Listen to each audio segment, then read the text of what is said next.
Welcome to Pastor Andrew's Inspirations. If you enjoy these videos, please click the red subscribe button below and the bell for more. Welcome to our online church, a congregation made up of many from around the world. No offering is necessary. Subscribing and watching videos will keep us alive under God's watchful eyes.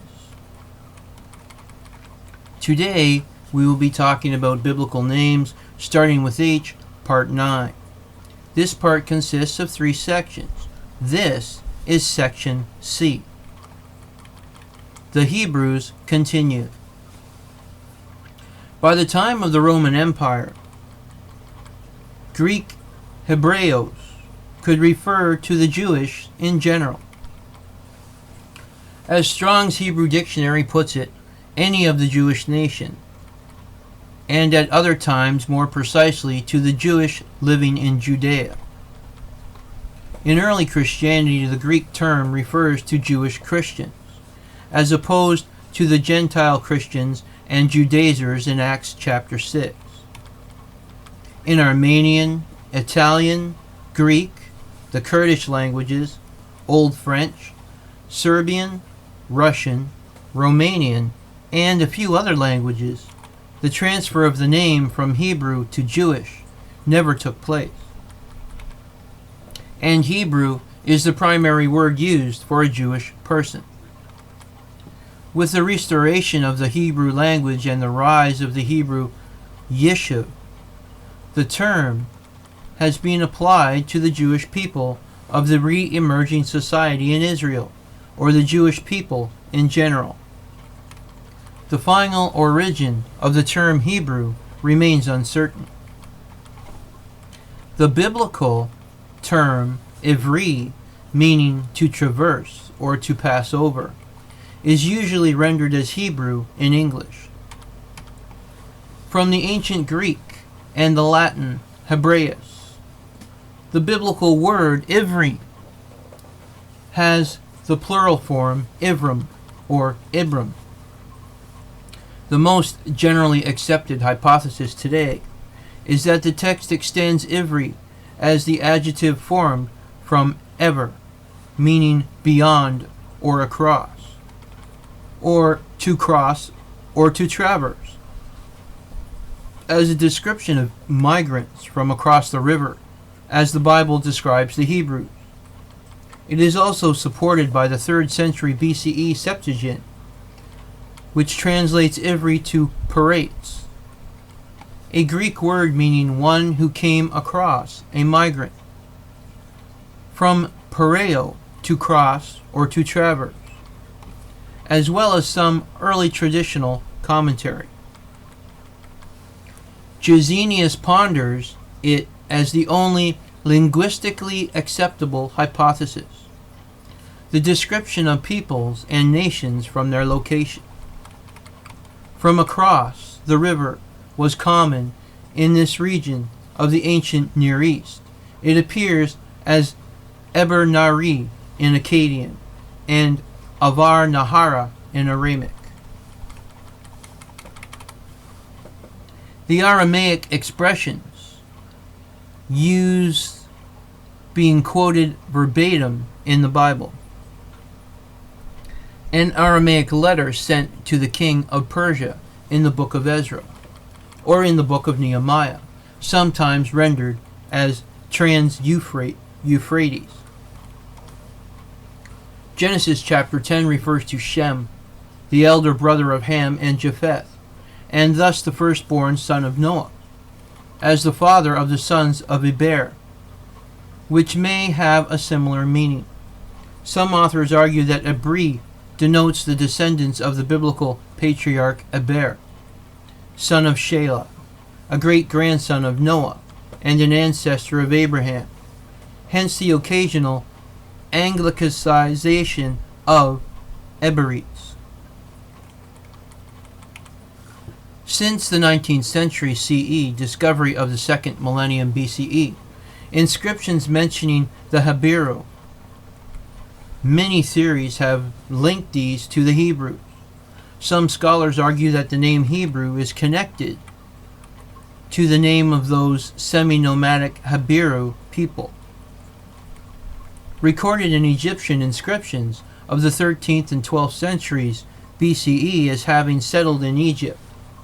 Other scholars refute this, proposing that the Hebrews are mentioned in latter texts of the 11th century BCE as Shasu or Yahweh,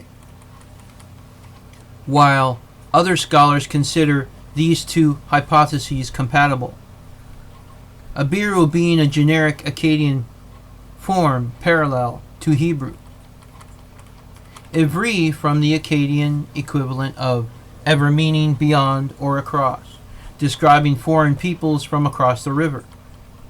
In the Hebrew Bible, the term Hebrew is normally used by foreigners, mostly the Egyptians, when speaking about Israelites, and sometimes used by Israelites when speaking of themselves to foreigners.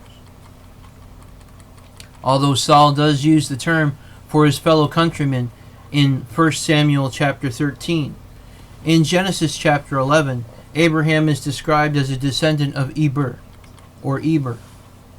Josephus states Eber was the patriarch that Hebrew was named after, continuing from the Tower of Babel at the time of Eber's son Peleg, from which Hebrew would eventually become derived. In Genesis chapter 14, Abraham is described as Avram Ha'ivra, or Abram the Hebrew, which translates literally as Abram, the one who stands on the other side. Israelites are defined as the descendants of Jacob, son of Isaac, grandson of Abraham.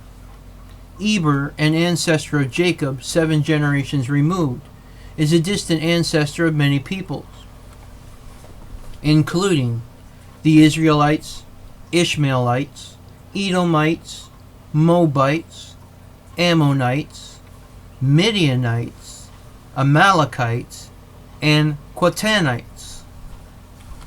According to the Jewish Encyclopedia, the terms Hebrews and Israelites usually describe the same people, stating that they were called Hebrews before the conquest of the land of Canaan, and Israelites afterwards. Professor Nadav Naaman and others say that the use of the word Hebrew to refer to Israelites is rare, and when used, it is used to Israelites in exceptional and precarious situations, such as migrants or slaves. By the Roman period, Hebrews could be used to designate the Jewish who used the Hebrew language. The epistle to the Hebrews, one of the books of the New Testament, was probably directed at Jewish Christians. In some modern languages, including Armenian, Greek, Italian, Romanian, and many Slavic languages, the name Hebrews is the standard ethnonym for Jewish. But in many other languages in which both terms exist, it is currently considered derogatory to call Jewish Hebrews. Among certain left-wing or liberal circles of Judaic cultural lineage, the word Hebrew is used as an alternatively secular description of the Jewish people. Bernard Avishai's The Hebrew Republic wishes for a Hebrew-Arab joint cultural republican state is a good example.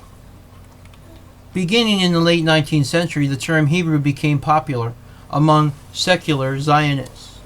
In the context, the word alluded to the transformation of the Jewish into a strong, independent, self-confident, secular national group sought by classical Zionism. This use died out after the establishment of the State of Israel, when Hebrew was replaced with Jewish or Israeli. This was the biblical name starting with H, Part 9. Please stay tuned for Part 10 with a starting on the story of Haggai. If you like these videos, please click on the red subscribe button below and the bell for more. Adonai Nisi, the Lord, is our banner. God's blessings be upon us all.